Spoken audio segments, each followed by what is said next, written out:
Just a couple of Ukraine-related announcements, or missions, I guess, better to say. I just received notice, for those of you who have a special place in your heart for Ukraine, I was just notified this week that there is a leader coming. Ukraine has what's called the Baptist Union, and the vice president, his name is Vasily Furta. I know him well. He serves on the board of the seminary that I teach at. He's actually going to be in Minnesota this coming week, or in the next week, actually, and so New Hope Community Church in Cambridge. So New Hope Community Church in Cambridge, they're going to be hosting a meeting with him. He'll be there, so it'll be on Monday, May the 9th, I believe it is, if I have my dates right. And anyway, so it'll be the following Monday from 6:30 until 8 o'clock. He's going to talk about the state of the Baptist Union as far as what the churches are doing and all that. And so anyway, if for those who have a special place in your heart for Ukraine, you're welcome to come. I'll be there as well, and so I'm looking forward to that. And then also just a couple of mission trips are coming up for me. Since I can't go to Ukraine, I am shifting, and so last week Ken and Leah Spieler were here, and so I'll be going to minister with them. So I'll be doing a week-long trip down to Mexico from May the 16th to the 23rd. I'll be with them. And I'll be doing a 2-day pastors conference with the pastors that Ken works with on that Friday and on that Saturday. And so I'm looking forward to going down and ministering. They asked me to do the hermeneutics class, which we've been doing in the adult Sunday school as well. And then I'll come home on the 23rd. I'll have the 24th to get my clothes washed. And on the 25th, I'm leaving for Poland. And so I'm going to Poland for 2 weeks. Three of us from Reed Ministry are going to be traveling to Poland. There are 30 Ukrainian pastors who've invited us to a 3-day conference just to minister and care for them and also to hear their stories of life in exile. And then on that weekend, for those of you who remember when Ivan and Lucia Ovcharenko were with us last year, so Lucia and her 2 sons and then their extended family of 30, they are in the small village of Turek, Poland. And so we'll go there for the weekend, go to church with them and care for them. And then the following week, we're going to go to Krakow, and we're going to meet with some SEND international missionaries, and then we've been invited to visit a large distribution center in Krakow that's caring for the refugees as well. And so I'm looking forward to that trip, and so just let you know about that particular thing. That's before, okay. Now I get to the sermon. There we go. Coming up. There we go. Okay, got to show you some people there. So 2005, 5 members of Rush City Baptist, we did our first trip to the country of Ukraine to work with our sister church, Rakovka. And so on the picture there, of course, there's Karen and I, much younger. The lady in the foreground, her name is Corby. Her son, I'm actually doing discipleship lessons with her son and daughter-in-law. So she came along, and then that is our daughter Elizabeth on the left there, and then the young man Chad, his brother Jason was my youth pastor. So the 5 of us went. So as we got ready to go to Ukraine, we had a series of meetings back here just to get everybody ready for it, and the main goal was no whining. Okay, no grumbling. And I wanted to let them know that we're going to have it well planned out, but I know about Ukraine, plans never go according to plan. And so you got to be willing to adjust. And so we had a series of meetings where we said, you can't make this trip too hard for us. You're going to be asked to do things that are going to be unfamiliar. And you just got to do it. You got to do it with love for these people. And so I was quite confident that we'd do well. The only concern I had was for the 2 young people when it came to the food. Because I know from my own personal side, my very first trip to Ukraine, I literally hated every meal I ate. There was not a single meal I enjoyed. I mean, the highlight for that first trip, if I got a plate of mashed potatoes, I mean, that was just wonderful. Mashed potatoes, And so anyway, I was concerned because my daughter, she tended to be as finicky as I was. I've since gotten over that, but we were concerned. So we got over there, and so things went really well. We connected well with the church family. The kids started working. The 2 kids, they helped with the game time.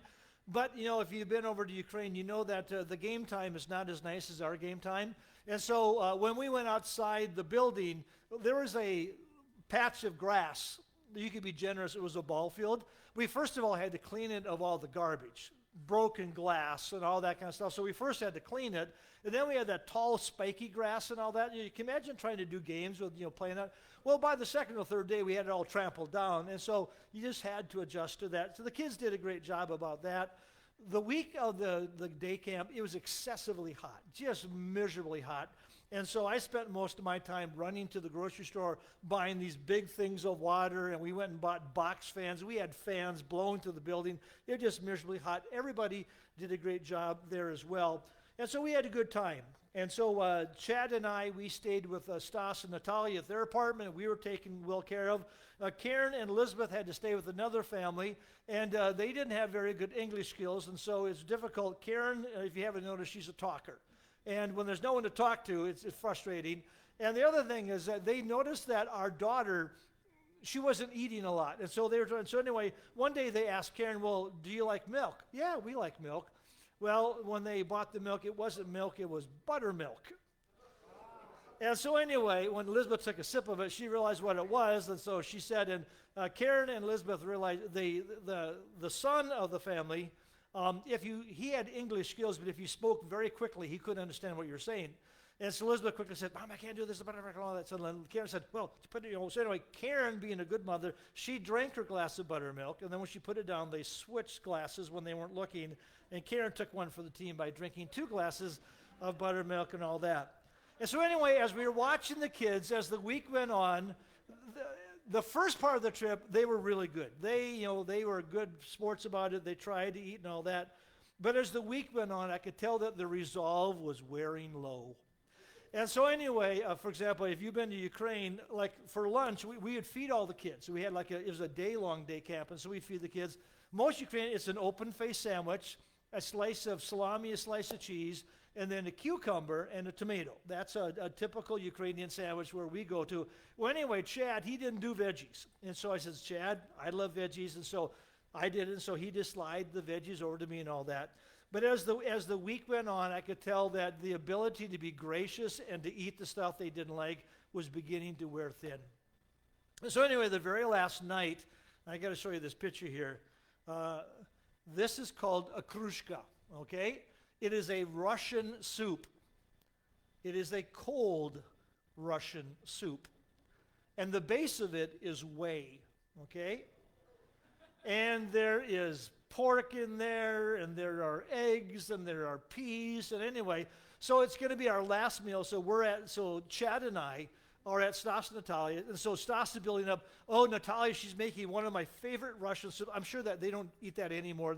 Anything Russian they hate now. But anyway, he was building it up. We go to sit down, and I could tell that the soup is cold. And Chad starts panicking. And he starts speaking very quickly, and Dave, I just can't do this. Chad, just relax. We're going to get through it and all that. I mean, I took a taste. It was terrible. It was just terrible. So anyway, Chad is panicking. And all of a sudden, he looks across the table, and he sees that Natalia does not have a bowl of it in front of her. So Chad says, well, why doesn't she have it? And Stas says, she hates it. He says, I hate it too! And we all started laughing. We had a good laugh at Chad's expense. But the goal of this particular trip was, when you go to missions, no grumbling. You got to do things you don't want to do. So that is my theme today out of Philippians chapter 2. So this is the text. We're just going to look at 2 verses again. Again, I'll bring back to the context that we've been working through. If those who are back with us for the first time, I'll give you the context. So Paul writes to the church at Philippi. He says, do all things without grumbling or disputing, that you may be blameless and innocent, children of God without blemish in the midst of a crooked and twisted generation, among whom you shine as lights in the world. In the immediate context that we've been looking at, you remember that Paul had asked the believers to work out their own salvation with fear and trembling? Paul says that's a part of it. That's one of the ways that you as a Christian begin to pursue that maturity or holiness that Maury talked about. Part of it is within a church family, as you interact with one another, you got to do things without grumbling and disputing. That's the context about how we relate to one another in a ministry.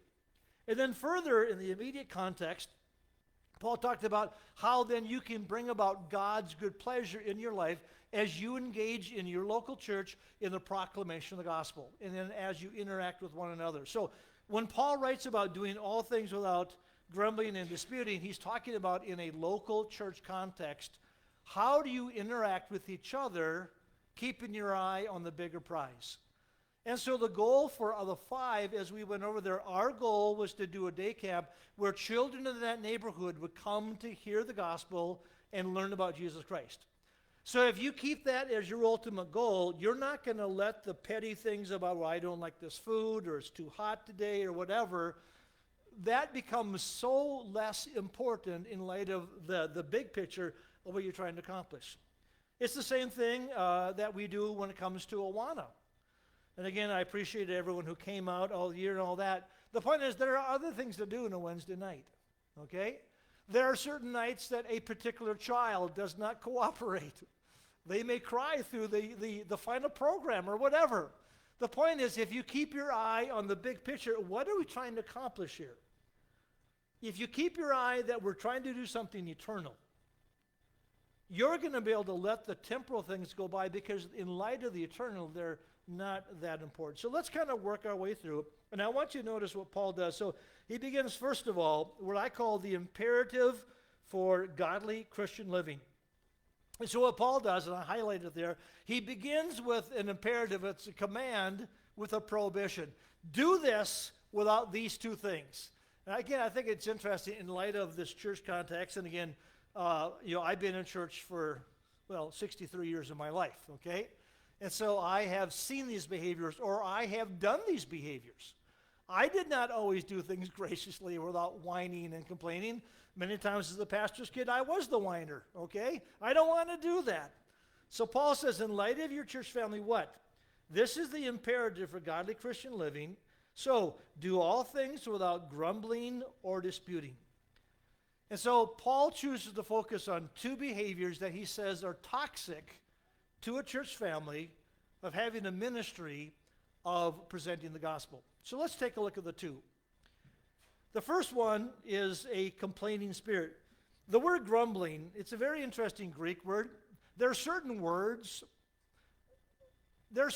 even in every language. We call them onomatopoeia. It sounds like it is, like hush, okay? And the Greek has the same thing as well. The Greek word is gagusmas. If you say gagusmas, the word complaining, it's not loud complaining, it's that quiet complaining to somebody else that other people don't hear, okay? It's that calculated complaining. There are times in life that you may not know what's going on in your church, but you don't want to be outspoken about it, but you still want to say it. So you may not say it to the group, but you're going to say it to somebody, okay? You're going to say it to somebody sitting next to you, someone that you think is probably going to be on your side. And so the Greek word actually has the idea of a negative comment that's actually said behind people's back, okay? It's not that I don't like this. It's just that quiet complaining about a situation. Let me show you where that word is found in the Bible.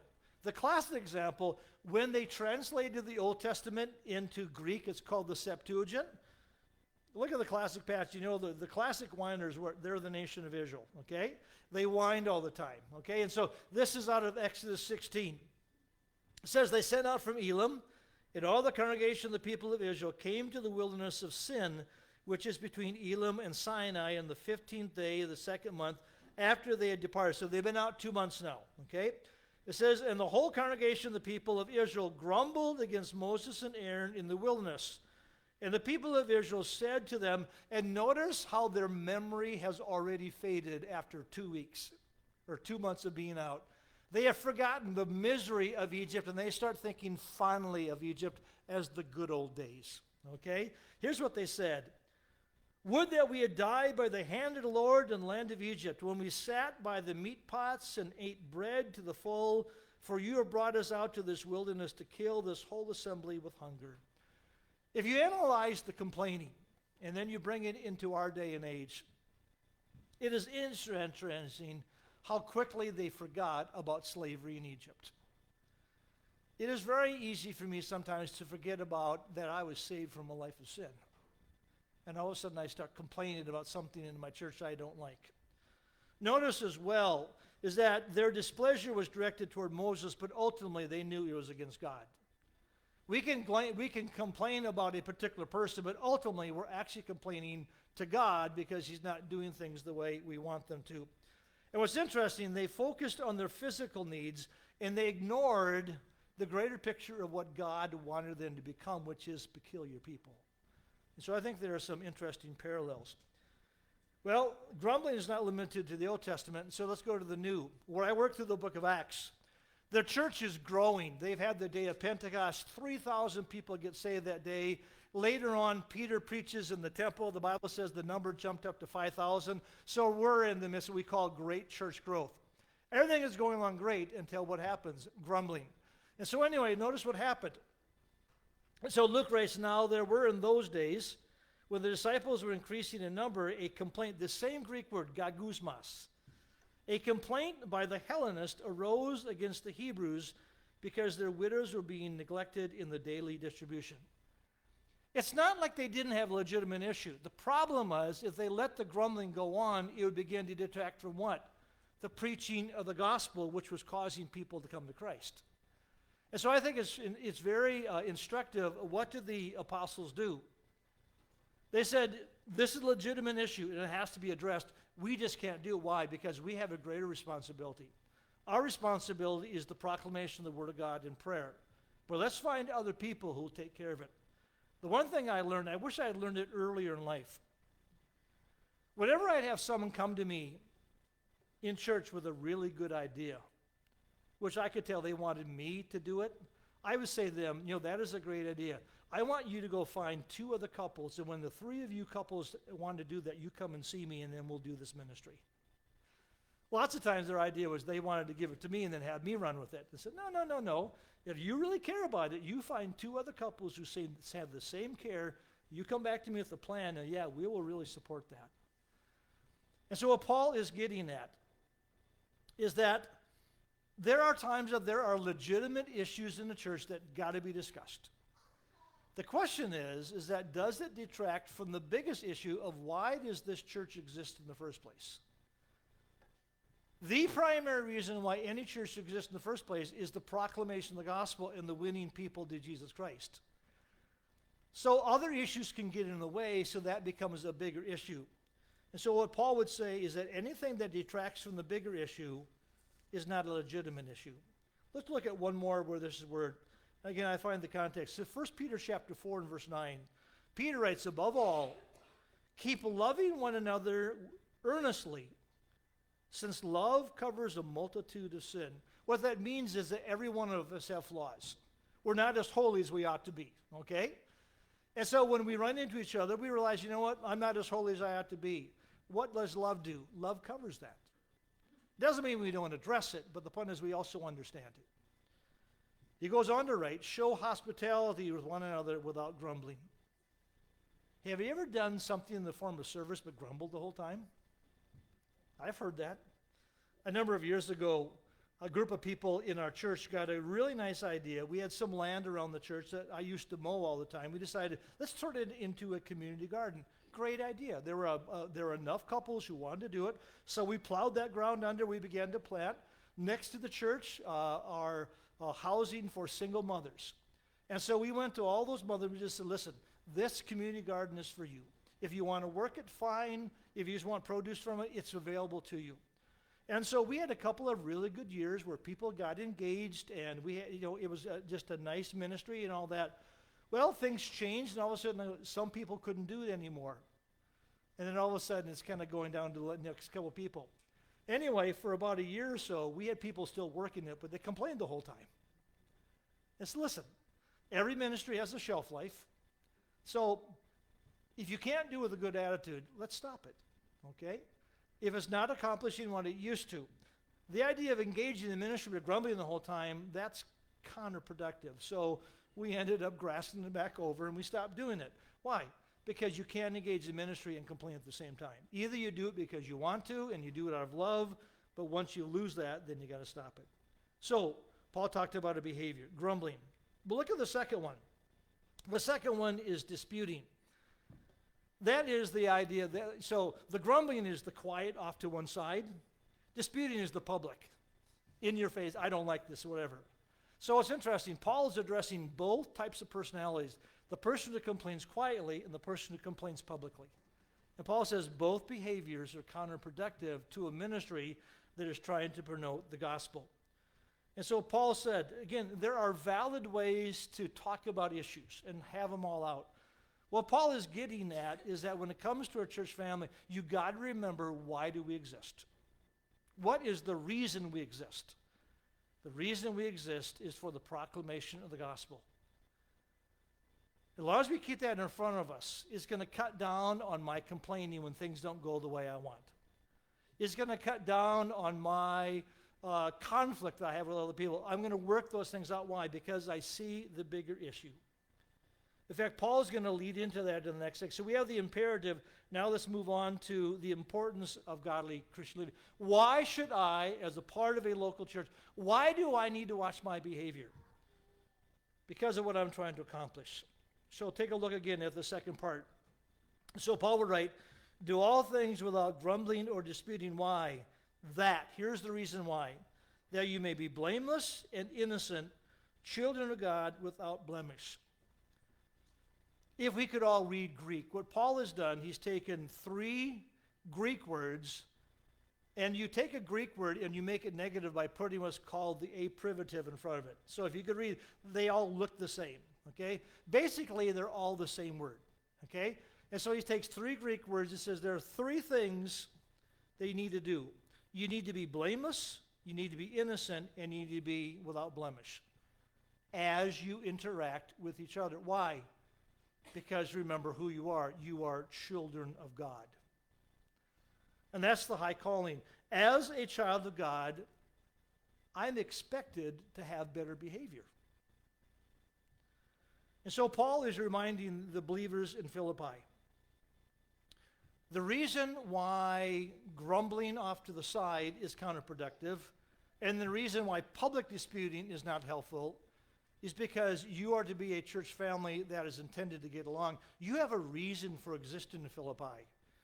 You came to Christ, which is why you're part of the church. You need that to happen with other people. And therefore, don't let anything or any behavior come into your church that's actually going to destroy that. And so Paul says that you need to be blameless. That means that in your character. One of the greatest examples of the Old Testament, here's what the Bible says about the Old Testament character Job. It says he was blameless and upright, one who feared God and turned away from evil. So when I'm a part of the church family, I do remember, who am I? Who do I belong to? That means I need to live a life, as people look at my life, they don't see anything that they could point their finger at as being a flaw in my life. The idea of innocent literally means the idea of flawless. The word translated innocent has the idea to be mixed or to mingle. It's used in other contexts of wine that's not been diluted, okay? And so Paul is saying is that when it talks about people, it conveys the idea of people who are people of character, people of purity, people who are innocent. And then the idea of faultless. Again, the word was used in the Old Testament to the type of sacrifice that you're going to bring to the temple. You don't bring to the temple and offer something to God that's got flaws. You give God an animal that has no flaws. And Paul says that is the same thing as well. Why? Because he reminds them that you are what? You are children of God. That means that I need to act like a child of God. I need to act the way God would want his children to act. Second, I want you to point out as well, godly Christian living is also important because of what? The condition of the world in which we live. Look at how he describes the world in which we live. We live in the midst of a crooked and twisted generation. Think about the state of our world right now. Morality is made fun of. Truth is no longer truth. It's whatever you want it to be. What used to be wrong is now right. and applauded and all that. So we live in a world that has twisted everything. And so Paul says, you live in that world, you better be different than that world. And one of the ways that you can prove that is by how you interact with each other. So, whether you are a CNN person or a Fox person, the one thing I notice about all of them, they're all argumentative. Just depends on if you're liberal or conservative. So that is the condition. One of the reasons why I don't like any of those stations is the whole nature, it's just argumentative. They're just arguing all the time. No solutions, just arguing. What Paul is saying is that you live in a world that is twisted. You actually know this Greek word, you just don't know it. You know the English word scoliosis? It's the Greek word scolios. It's the idea of the curvature of the spine. Paul says we live in a world that has twisted right to be wrong and wrong to be right. Therefore, as a Christian, you need to be the opposite. So you live in this fallen world. You got to remember who you are. You got to present to the world what? A different alternative. Why? Because Paul says you are children of God. And then the final point is there's a reason why. So we have the condition of the world, but I also want you to notice the commission God has given. And that is among whom you are to shine as lights in the world. See, when Christians behave like the world, we're no different. I remember years ago, I was working with the youth in a church. And we were going to take our kids to Valley Fair. So it was a great time to invite a bunch of unsaved kids. And so I remember I had a van, there's an old beat-up Dodge van. We were driving to Valley Fair. And so I had all my kids. They had all invited friends. So the van was full of kids. As we're driving there, we're almost getting together. Anyway, I had two brothers. And the younger brother was irritating the older brother, and the older brother had a bunch of friends. By the time it got to Valley Fair, the older brother had punched his younger brother in the van, and there's this huge commotion. And I remember I stopped the van, and I got those two on the side, and said, thanks a lot. You just demonstrated to all these kids we're no different. It kind of ruined the day for me. Okay, why? Because we weren't any different. We fight just like they fight. Paul is reminding them, as Christians, that we need to live differently because we live in a fallen world that has twisted things, and we are to be the ones who shine. When my ministry in Waseca came to an end, and before I found Rush City, we had to get a job, and so Karen started working at a plant nursery from 8 o'clock in the morning until 3, and I got a job at a factory in Waseca, so I worked from 3:30 to midnight. And it was called Waseca Food and Storage. And so I get there, and the first thing is I didn't want anyone to know I was a pastor. Whenever they know you're a pastor, they don't treat you honestly. They all behave, and they watch their language and all that. So anyway, for the first month, no one knew who I was other than Dave. Well, later on, it started filtering out and all that. But the thing I noticed about the guys in the shift, they complained all the time. I think the fact that they were working for a factory, their life was so terrible to begin with and all that. So there was just a lot of general whining that went on in the factory. And it got progressively worse. We headed into Christmas. For the first time in 10 years, I actually had to work Christmas Eve. None of the guys in the shift were happy about it. They were complaining the whole week about how they had to work Christmas Eve and how much they hated management and all that. So I got this bright idea. Normally we work from 3:30 and all that. So what I would do is that I always have a really hot meal. So when Karen came home at noon, I'd have a hot meal, and then I always made extra, so then I brought that in the evening. So I always had a nice meal. The guys I worked with, their idea of an evening meal was a Snickers, a bag of chips, a Coke, and maybe a cigarette outside. Okay, that's what they had. So anyway, they would look at me and say, man, I wish my wife would make me a meal. I said, yeah, I wish my wife would too. So anyway, I decided, without telling anybody, because they were complaining the whole week leading up to it, on Christmas Eve, I ordered pizza from a local place for the whole shift. Didn't say a word. So anyway, we take our break about 6:30. We're walking down the hall, and you can smell the pizza coming down the hall. And they walk in, and there's pizzas on every table in the break room. And then they start, who'd buy us pizza and all that? Well, management, they hate us anyway. And so they still complain all that. So anyway, I let them go the whole meal. We ate all the pizza. When the break was over, we were walking back. I turned around and said, I bought the pizza. And part of my language is, you guys have been bitching all week about having to work. I wanted to bring a little joy to your miserable lives. It was funny because I did that. It changed the way they started treating. The next holiday, somebody else bought pizza. What was I trying to do? I was trying to demonstrate the point is because I'm a Christian, I have a higher calling. My job was not to go and drive a forklift that night. My job was, how can I share Christ tonight? And the neat thing is that by the end of the 9 months I worked there before I came up to our city, I had shared the gospel with every guy on my shift.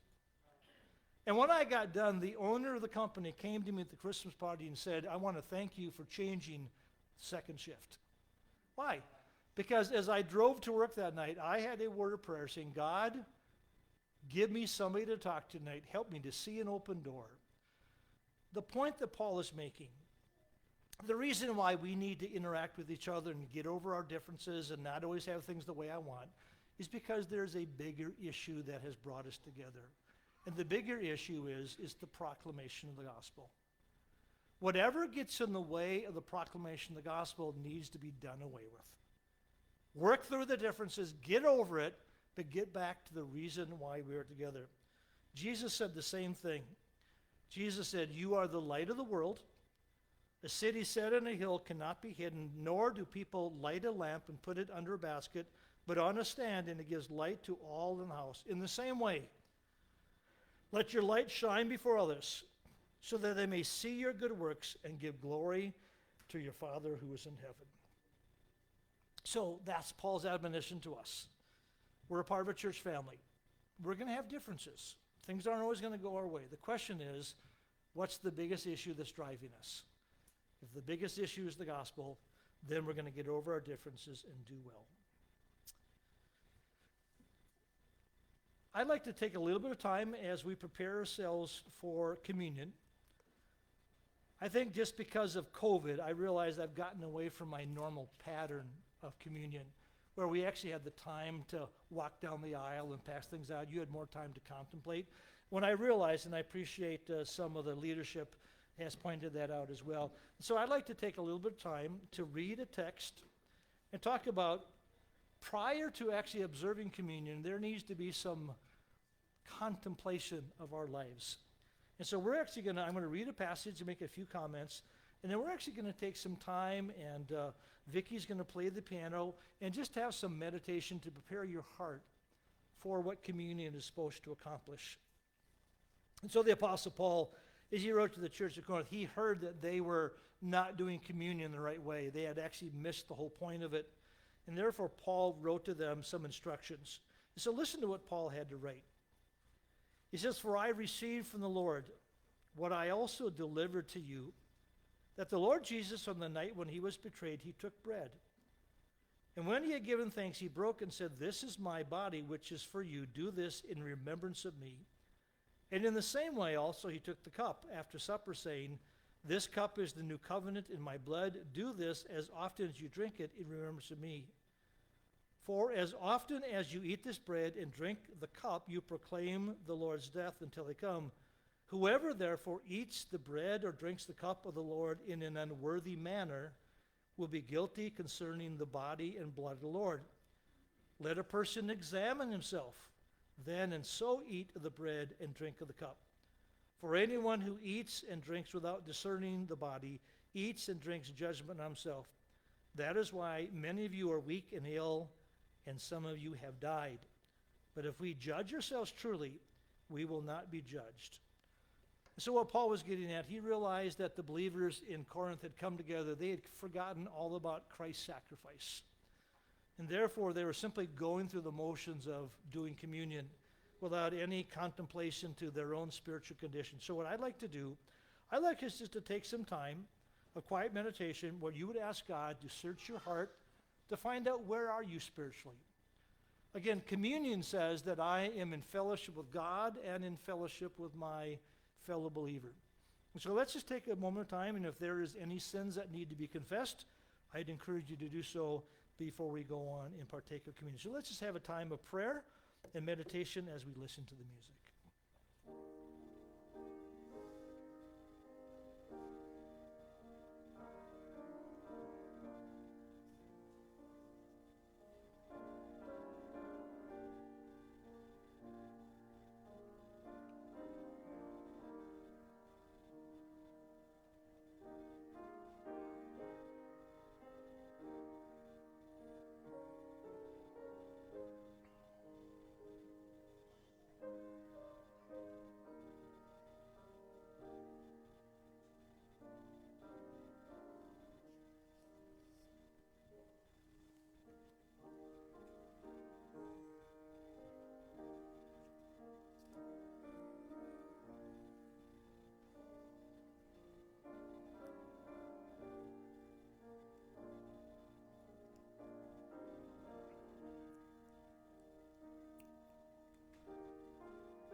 Thank you. So I'd invite you to peel back the first layer, and we have this wafer. Again, the wafer is symbolic of the body of Jesus Christ. It emphasizes his humanity, because a major part of Jesus coming to die for us was to be like us. The Apostle Paul, we've talked about that in the book of Philippians, that again, that being in the form of God, he thought it to be, he was willing to not grasp onto that, and so he took on the life of a servant. And therefore, as we hold in our hands this wafer, Jesus tells his disciples, this is my body. It was broken for you. Eat this in memory of me.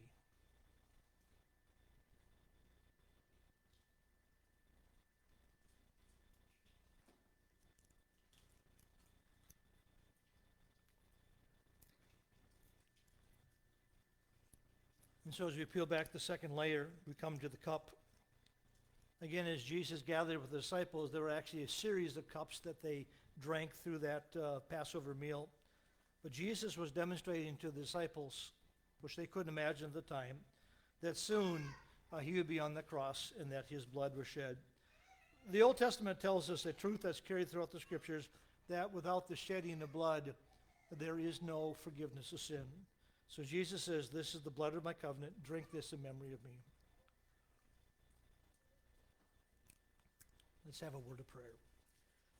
Our Heavenly Father, we thank you for the opportunity that we have to gather together today. We thank you, Lord, for the songs that have been sung today, songs of praise to you, songs that lift up our thoughts to who you are and what you've done for us and what you want us then to do for you as we live out our faith. We thank you for the opportunity to listen to the Word of God, to realize that is the primary way in which you instruct your people about how we are to live. And so I pray, as we are a part of this church family, that we will keep our eyes focused on the primary reason that we are here as a church, and that is for the proclamation of the gospel to win people to Jesus Christ. I pray, as we keep that as our primary focus, that we will work through our differences and do so in an honest and open way with one another. And we thank you that we can close with the communion by reminding us of the sacrifice that Jesus Christ has made for us that makes us these children of God. I pray as we go out from here this week that we will live out a life that is blameless and faultless before one another and before our twisted and unsaved world. And I pray your blessing as we sing our final song. We pray this in Jesus' name.